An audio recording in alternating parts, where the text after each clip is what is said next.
Chapter 16. The Decentralization of Industry. Section 1.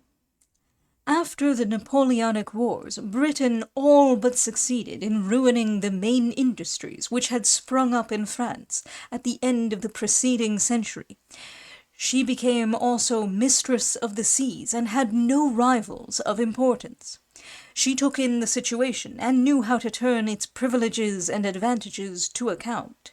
She established an industrial monopoly, and, imposing upon her neighbors her prices for the goods she alone could manufacture, accumulated riches upon riches. But as the middle-class revolution of the 18th century abolished serfdom and created a proletariat in France, industry, hampered for a time in its flight, soared again, and from the second half of the 19th century, France ceased to be a tributary of England for manufactured goods. Today, she too has grown into a nation with an export trade. She sells far more than £60 million worth of manufactured goods, and 2/3 of these goods are fabrics. The number of Frenchmen working for export or living by their foreign trade is estimated at 3 millions. France is therefore no longer England's tributary. In her turn, she has striven to monopolize certain branches of foreign industry, such as silks and ready-made clothes, and has reaped immense profits therefrom. But she is on the point of losing this monopoly forever, as England is on the point of losing the monopoly of cotton goods. Traveling eastwards, industry has reached Germany. 50 years ago, Germany was a tributary of England and France for most manufactured commodities in the higher branches of industry. It is no longer so. In the course of the last 45 years, and especially since the Franco-German War, Germany has completely reorganized her industry. The new factories are stocked with the best machinery. The latest creations of industrial art in cotton goods from Manchester, or in silks from Lyon, etc., are now realized in recent German factories. It took 2 or 3 generations of workers at Lyon and Manchester to construct the modern machinery, but Germany adopted it in its perfected state. Technical schools, adapted to the needs of industry, supply the factories with an army of intelligent workmen, practical engineers who can work with hand and brain. German industry starts at the point which was only reached by Manchester and Lyon after 50 years of groping in the dark, of exertion and experiments. It follows that as Germany manufactures as well at home, she diminishes her imports from France and England year by year. She has not only become their rival in manufactured goods in Asia and in Africa, but also in London and in Paris. Short-sighted people may cry out against the Frankfurt Treaty. They may explain German competition by little differences in railway tariffs. They may linger on the petty side of questions and neglect great historical facts. But it is none the less certain that the main industries, formerly in the hands of England and France, have progressed eastward, and in Germany they found a country, young, full of energy, possessing an intelligent middle class, and eager in its turn to enrich itself by foreign trade. While Germany freed itself from subjection to France and England, manufactured her own cotton cloth, constructed her own machines, in fact, manufactured all commodities. The main industries took also root in Russia, where the development of manufacture is the more surprising as it sprang up but yesterday. At the time of the abolition of serfdom in 1861, Russia hardly had any factories. Everything they needed, machines, rails, railway engines, rich materials, came from the West. 20 years later, she possessed already 85,000 factories, and the goods from these factories had increased fourfold in value. The old machinery was superseded, and now nearly all the steel in use in Russia, 3/4 of the iron, 2/3 of the coal, all railway engines, railway carriages, rails, nearly all steamers, are made in Russia. Russia destined, so wrote economists, to remain an agricultural territory, has rapidly developed into a manufacturing country. She orders hardly anything from England and very little from Germany. Economists hold the customs responsible for these facts, and yet cottons manufactured in Russia are sold at the same price as in London, capital taking no cognizance of fatherland. German and English capitalists, accompanied by engineers and foremen of their own nationalities, have introduced in Russia and in Poland manufactories, the excellence of whose goods compete with the best from England. If customs were abolished tomorrow, manufacture would only gain by it. Not long ago the British manufacturers delivered another hard blow to the imports of cloth and woolens from the West. They set up in southern and middle Russia immense wool factories, stocked with the most perfect machinery from Bradford, and already now Russia hardly imports more than a few pieces of English cloth and French woolen fabrics as samples. The main industries not only move eastward, they are spreading to the southern peninsulas. The Turin exhibition of 1884 has already shown the progress made in Italian manufactured produce, and let us not make any mistake about it. The mutual hatred of the French and Italian middle classes has no other origin than their industrial rivalry. Spain is also becoming an industrial country, while in the East, Bohemia has suddenly sprung up to importance as a new center of manufactures, provided with perfected machinery and applying the best scientific methods. We might also mention Hungary's rapid progress in the main industries, but let us rather take Brazil as an example. Economists sentenced Brazil to cultivate cotton forever, to export it in its raw state, and to receive cotton cloth from Europe in exchange. In fact, 40 years ago, Brazil had only 9 wretched little cotton factories with 385 spindles. Today, there are 108 cotton mills, possessing 715,000 spindles and 26,050 looms, which throw 234 million yards of textiles on the market annually. Even Mexico is setting about manufacturing cotton cloth instead of importing it from Europe.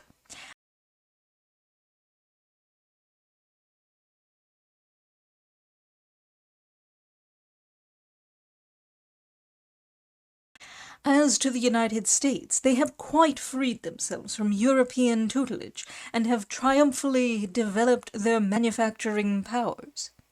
But it was India which gave the most striking proof against the specialization of national industry. We all know the theory. The great European nations need colonies, for colonies send raw material, cotton fiber, unwashed wool, spices, etc., to the motherland. And the motherland, under pretense of sending them manufactured wares, gets rid of her burnt stuffs, her machine scrap iron, and everything which she no longer has use for. It costs her little or nothing, and none the less the articles are sold at exorbitant prices. Such was the theory. Such was the practice for a long time. In London and Manchester, fortunes were made while India was being ruined. In the India Museum in London, unheard of riches, collected in Calcutta and Bombay by English merchants, are to be seen. But other English merchants and capitalists conceived the very simple idea that it would be more expedient to exploit the natives of India by making cotton cloth in India itself than to import from 20 to 24 million pounds worth of goods annually. At first, a series of experiments ended in failure. Indian weavers, artists and experts in their own craft, could not inure themselves to factory life. The machinery sent from Liverpool was bad, the climate had to be taken into account, and merchants had to adapt themselves to new conditions, now fully observed, before British India could become the menacing rival of the motherland she is today. She now possesses 200 cotton factories which employ about 196,400 workmen and contain 5,231,000 spindles and 48,400 looms and 38 jute mills with 409,000 spindles. She exports annually to China, to the Dutch Indies, and to Africa, nearly 8 million pounds worth of the same white cotton cloth, said to be England's specialty. And while English workmen are unemployed and in great want, Indian women weave cotton by machinery for the Far East at the rate of 6 pence a day. In short, intelligent manufacturers are fully aware that the day is not far off when they will not know what to do with the factory hands who formerly weaved cotton cloth exported from England. Besides which, it is becoming more and more evident that India will not import a single ton of iron from England. The initial difficulties in using the coal and the iron ore obtained in India have been overcome, and foundries rivaling those in England have been built on the shores of the Indian Ocean. Colonies competing with the motherland in its production of manufactured goods, such is the factor which will regulate economy in the 20th century. And why should India not manufacture? What should be the hindrance? Capital? But capital goes wherever there are men, poor enough to be exploited. Knowledge? But knowledge recognizes no national barriers. Technical skill of the worker? No. Are then Hindu workmen inferior to the 237,000 boys and girls, not 18 years old, at present working in the English textile factories? Section 2. After having glanced at national industries, it would be very interesting to turn to special industries. Let us take silk, for example, an eminently French product in the first half of the 19th century. We all know how Lyons became the emporium of the silk trade. At first raw silk was gathered in southern France, till little by little they ordered it from Italy, from Spain, from Austria, from the Caucasus, and from Japan, for the manufacture of their silk fabrics. In 1875, out of 5 million kilos of raw silk converted into stuffs in the vicinity of Lyons, there were only 400,000 kilos of French silk. But if Lyons manufactured imported silk, why should not Switzerland, Germany, Russia do as much? Silk weaving developed indeed in the villages round Zurich. Bâle became a great centre of the silk trade. The Caucasian administration engaged women from Marseille and workmen from Lyons to teach Georgians the perfected rearing of silkworms and the art of converting silk into fabrics to the Caucasian peasants. Austria followed, then Germany, with the help of Lyons workmen, built great silk factories. The United States did likewise in Paterson. And today the silk trade is no longer a French monopoly. Silks are made in Germany, in Austria, in the United States, and in England. In winter, Caucasian peasants weave silk handkerchiefs at a wage that would mean starvation to the silk weavers of Lyons. Italy sends silks to France, and Lyons, which in 1870 to 1874 exported 460 million francs worth of silk fabrics, exports now only 1/2 of that amount. In fact, the time is not far off when Lyons will only send higher-class goods and a few novelties as patterns to Germany, Russia, and Japan. And so it is in all industries.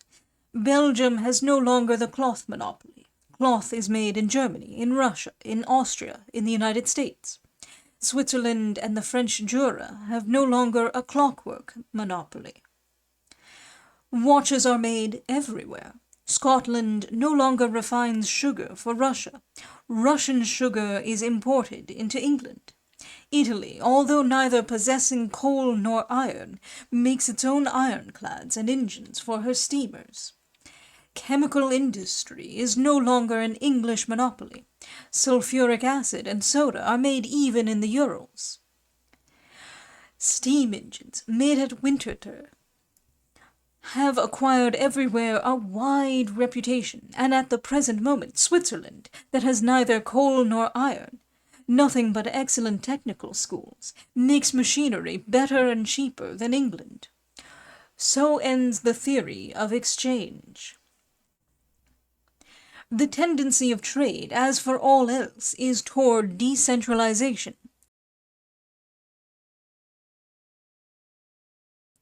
Every nation finds it advantageous to combine agriculture with the greatest possible variety of foundries and manufactories. The specialization of which economists spoke so highly enriched a number of capitalists, but is now of no use. On the contrary, it is to the advantage of every region, every nation, to grow their own wheat, their own vegetables, and to manufacture all produce they consume at home. This diversity is the surest pledge of the complete development of production by mutual cooperation, and the moving cause of progress, while specialization is a hindrance to progress. Agriculture can only prosper in proximity to factories, and no sooner does a single factory appear than an infinite variety of other factories must spring up around, so that, mutually supporting and stimulating one another by their inventions, they increase their productivity. Section 3. It is foolish indeed to export wheat and import flour, to export wool and import cloth, to export iron and import machinery, not only because transportation is a waste of time and money, but above all, because a country with no developed industry inevitably remains behind the times in agriculture. Because a country with no large factories to bring steel to a finished condition is also backward in all other industries. And lastly, because the industrial and technical capacities of the nation remain undeveloped. In the world of production, everything holds together nowadays. Cultivation of the soil is no longer possible without machinery, without great irrigation works, without railways, without manure factories. And to adapt this machinery, these railways, these irrigation engines, etc., to local conditions, a certain spirit of invention, a certain amount of technical skill, that lie dormant as long as spades and plowshares are the only implements of cultivation, must be developed. If fields are to be properly cultivated, and are to yield the abundant harvests man has the right to expect, it is essential that workshops, foundries, and factories develop within the reach of the field, a variety of occupations, a variety of skill, arising therefrom, and working together for a common aim. These are the genuine forces of progress. And now let us imagine the inhabitants of a city or a territory, whether vast or small, stepping for the first time onto the path of the social revolution.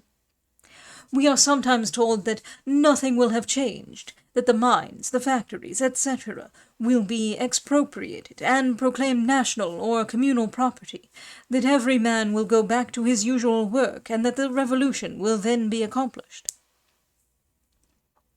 But this is a dream. The social revolution cannot take place so simply. We have already mentioned that should the revolution break out tomorrow in Paris, Lyon, or any other city, should the workers lay hands on factories, houses, and banks, present production would be completely revolutionized by this simple fact. International commerce will come to a standstill, so also will the importation of foreign breadstuffs. The circulation of commodities and of provisions will be paralyzed. And then, the city or territory in revolt will be compelled to provide for itself and to reorganize production.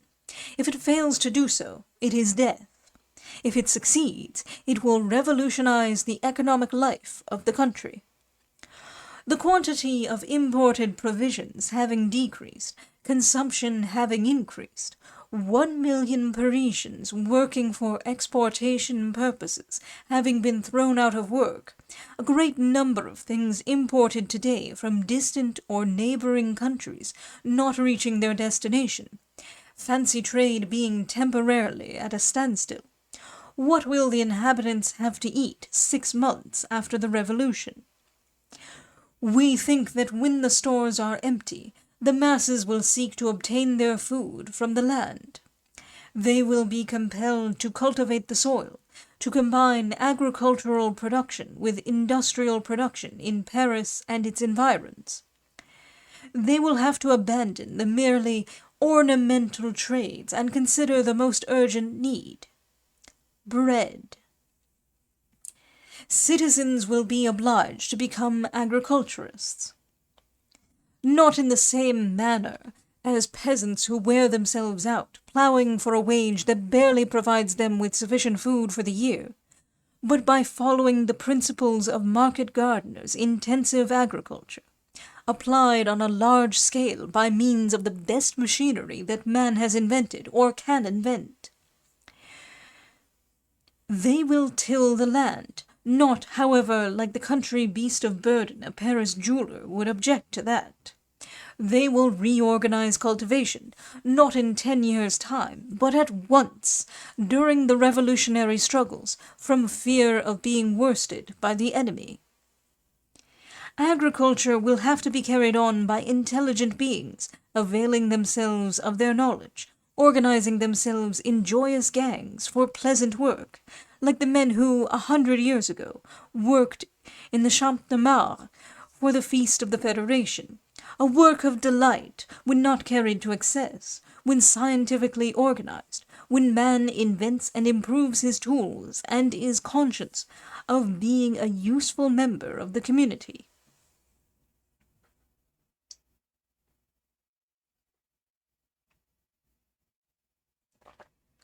Of course, they will not only cultivate, they will also produce those things which they formerly used to order from foreign parts.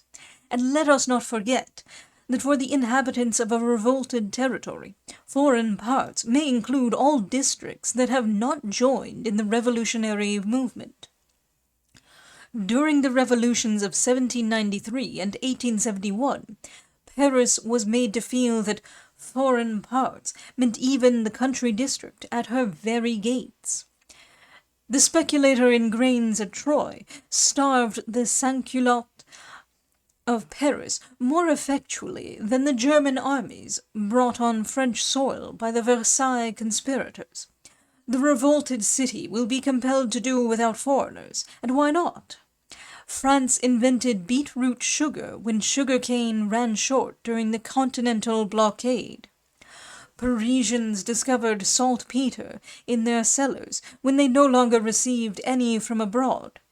Shall we be inferior to our grandfathers, who with difficulty lisped the first words of science? A revolution is more than the destruction of a political system. It implies the awakening of human intelligence, the increasing of the inventive spirit tenfold, 100-fold. It is the dawn of a new science, the science of men like Laplace, Lamarck, Lavoisier. It is a revolution in the minds of men, more than in their institutions. And economists tell us to return to our workshops, as if passing through a revolution were going home after a walk in the Epping forest. To begin with, the sole fact of having laid hands on middle-class property implies the necessity of completely reorganizing the whole of economic life in workshops, in dockyards, and in factories.